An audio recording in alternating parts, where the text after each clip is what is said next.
Hi, welcome to Saving America's Pets. I'm Holly Sizemore, Chief Mission Officer for Best Friends Animal Society, and this is BG, my co-host, who always reminds our audience to hit like and subscribe. Today, we're going to be looking at some of the sheltering data across the U.S., and we're going to speak with Adam Lamb, who helped Delaware, the U.S.'s first and only no-kill state,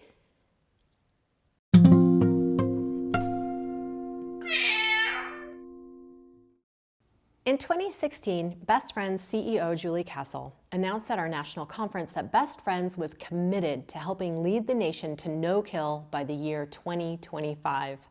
We have seen tremendous progress over the years in numerous places which we've partnered.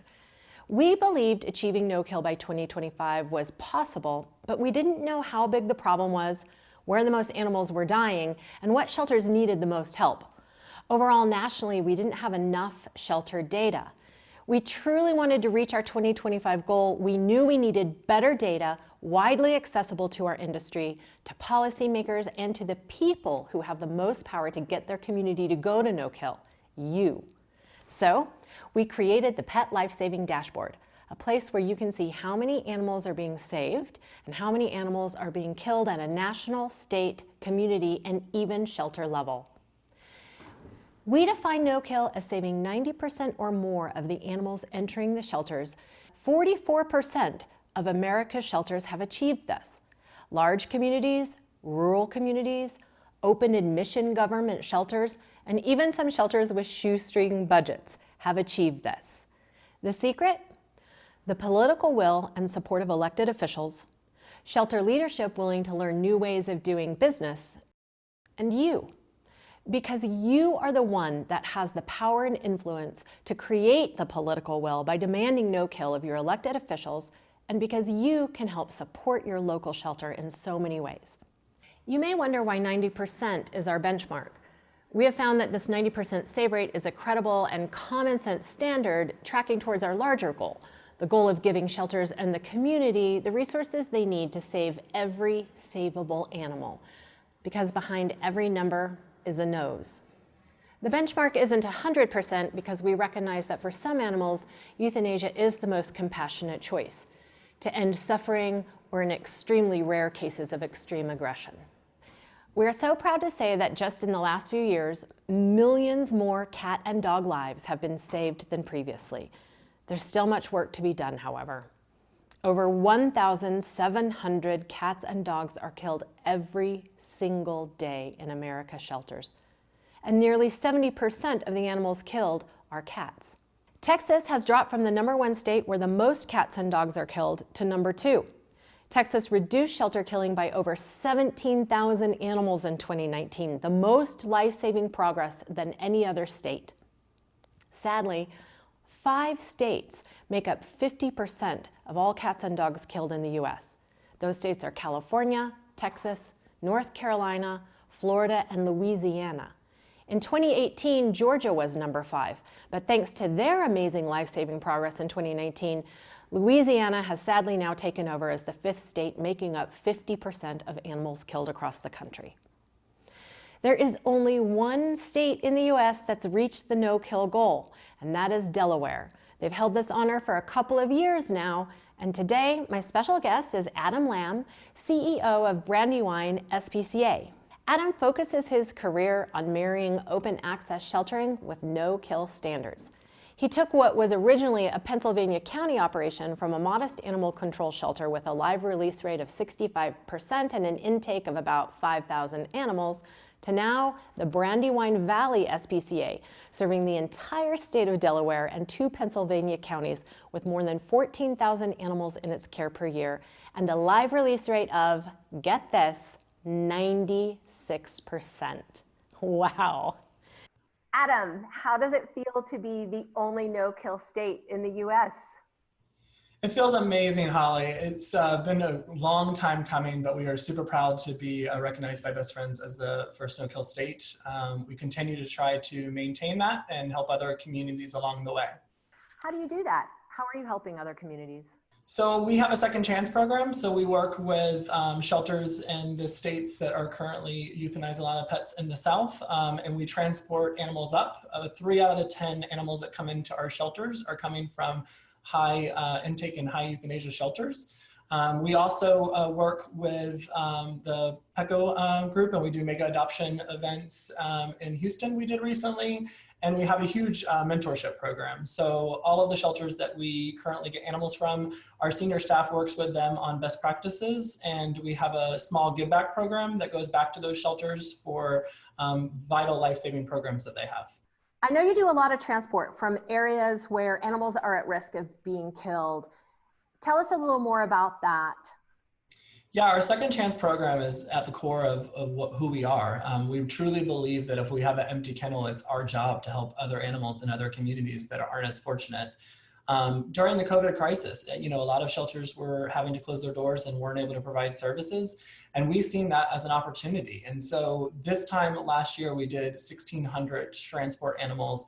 And this year, we're over 1,000 more of that. So we've hit 2,600 lives that we've been able to save this year, which to us is vital to the life-saving mission that we have, whether they're in our community or they're in another community. We truly want to help an animal, and we have adopters that are willing to adopt them.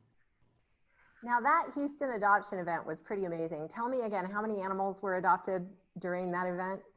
We adopted 1,450 animals. It was amazing because most of the community really didn't think that it would be possible. So the shelters were bringing animals to there thinking that they were going to have to bring those animals back to their shelters. And they were very optimistic that the community could support that many adoptions. And we found ourselves in a position where we had a shortage of animals, and we reached out to Best Friends, and they helped bring up over 100 animals from Palm Valley.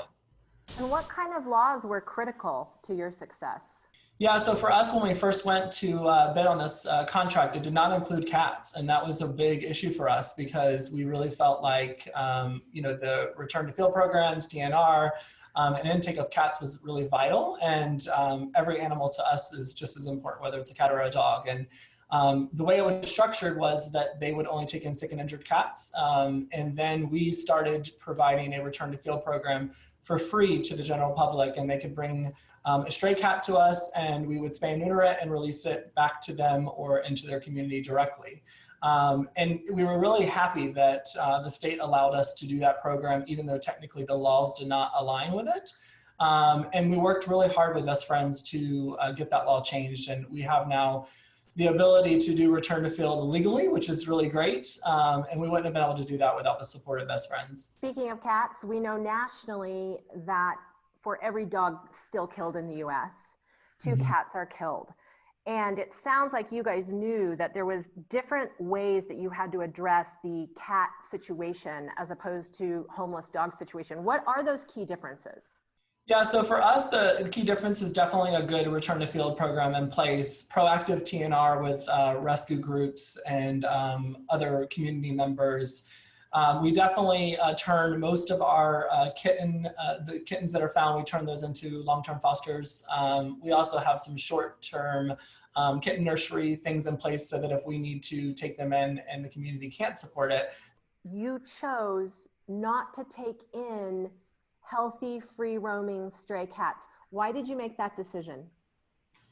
Yeah, so from our viewpoint, it wasn't included in our contract, but we had known that we wouldn't have wanted to do that anyways. So for us, we made that decision because those animals are already healthy and thriving in the community. So there really is truly no reason to pick those animals up and bring them into a shelter where they're potentially going to be euthanized. So for us, we always wanted to be proactive with our community's needs and work with them and educate them to be able to be a part of the solution.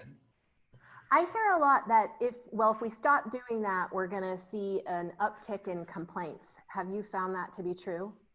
Yeah, we haven't found that to be true because we look at everything that comes in as an option of how do we support that community member. So we just turn that into an education piece, and then we get an outcome, which is return to field or TNR.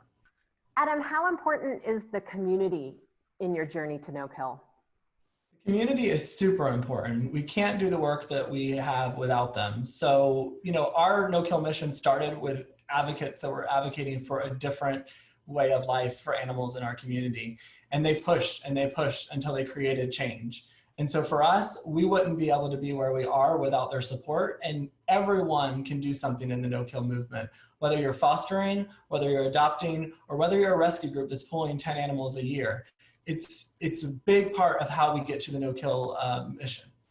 Thank you so much, Adam. It's really an inspiration what you've done to get Delaware no-kill, and even then to expand your work outside of your own borders to help those most in need.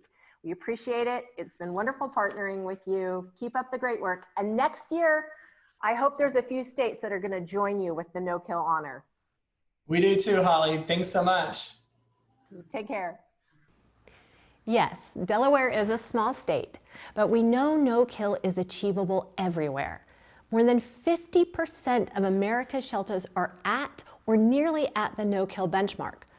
So go check out the Pet Life Saving Dashboard and see how your community is doing. We'll leave a link in the description. And we'd love to hear how you've helped your community save more lives. So please leave a comment telling us, because together we can save them all.